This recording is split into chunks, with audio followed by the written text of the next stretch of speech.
The Department of Justice massive news suit against Apple, just the latest regulatory battle facing big tech. There's also the FTC facing off with Amazon and Meta, and the DOJ against Alphabet. But one mega cap that seems to have dodged scrutiny so far is Microsoft. Not that they haven't been in the target hairs before. Deirdre Bosa has that story in today's Tech Check. Hi, Dee. Hey, and that is key that they have some experience here. But fast forward to today, two key pieces of the AI arms race: technology and talent. Very interconnected too. And Microsoft is collecting on both fronts, all while dodging the regulators. And it turns out that that could be their edge. Just look at this week. Apple was hit by that giant antitrust lawsuit. Microsoft poached Inflection's top talent while seemingly appeasing its investors with a large licensing fee. As you mentioned, Google, Meta, Amazon, they're already under scrutiny by the DOJ or FTC. So why does Microsoft seem to be avoiding the regulators better today?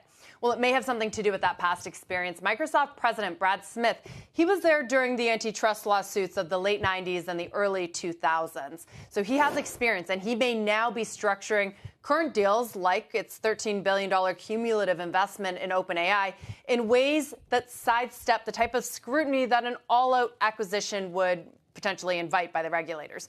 Now, Google wants Ruth Porat to play that role at the company, but nearly 8 months after announcing that she would become president and communicate more with Washington, they're still searching for her CFO replacement. That hasn't yet happened.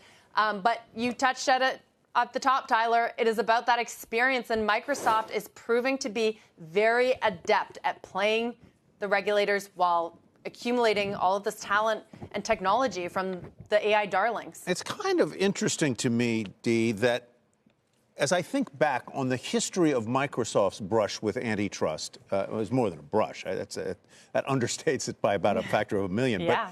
But it really had to do, as much as anything, with, correct me if I'm wrong here, sort of a similar thesis as to what the DOJ is bringing, or the antitrust regulators are bringing against Apple. In other words, the idea that Microsoft, way back when, was trying to create a closed ecosystem where everything was tied into Windows.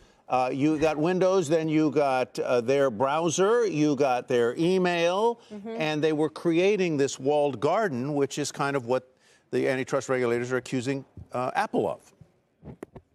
So, yes, the walled garden is a common theme. However, as many people will point out, especially here in San Francisco, the numbers are very, very different. Microsoft had a different kind of monopoly, a different kind of market share at that time than you could argue Apple does today. It has less than 60% of the smartphone market, I think about 58%. So Android is, a reasonable competitor here.